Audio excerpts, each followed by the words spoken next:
just trying to state the bottom line. And the bottom line was that Bob Mueller identified some episodes. He did not reach a conclusion. He provided both sides of the issue, and his conclusion was he wasn't exonerating the president, but he wasn't finding a crime either.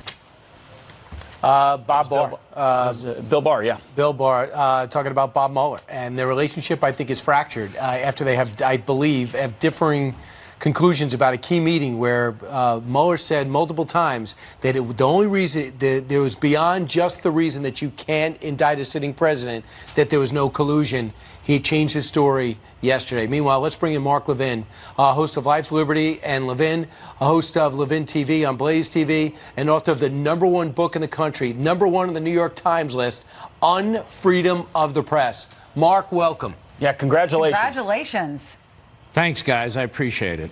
Absolutely. Well, we got to get you. I watched Bill Barr there. First of all, he's an outstanding attorney general in a very difficult time. Here's my question, and he's right on. If Bob Mueller can say, we can't say the president didn't commit a crime, I would say to Bob Mueller, I read your report, Volume 2. Can you show me where in your report you say that you had probable cause to indict a sitting president, but because of those memos you couldn't indict him? Can you show me where in your report you say, here's the evidence for probable cause, but because of these memos we couldn't indict him? This guy's a complete fraud. And when he was standing there, I thought to myself, I know why you don't want to go before Congress, because you're incapable of being grilled for 7, 8, 9 hours.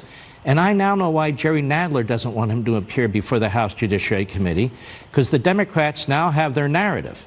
Thanks to this guy who just pops off and undermines the Constitution. They don't want the Republicans questioning him, why he didn't go into areas he should have gone into, why he hired who he did hire, what he means by obstruction of justice, to go through the law and to go through all the points.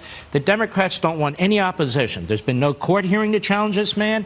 The president hasn't been able to put out a report formally as part of this report, as under the old independent counsel statute. All it is one way, media push, impeachment, impeachment, impeachment. Then why did he do it? Why did he do it, Mark? Why did he give that speech, Bob Mueller?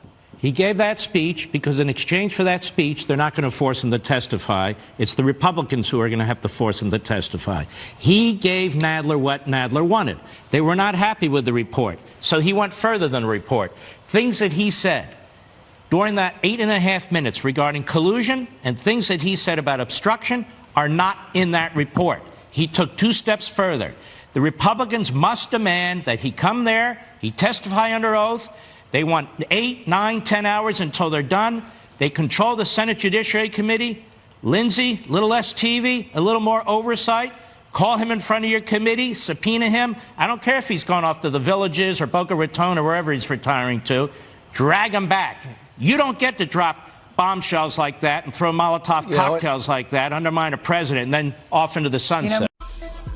We live in a really nightmare.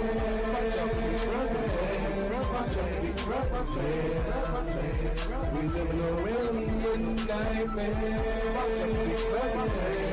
nightmare.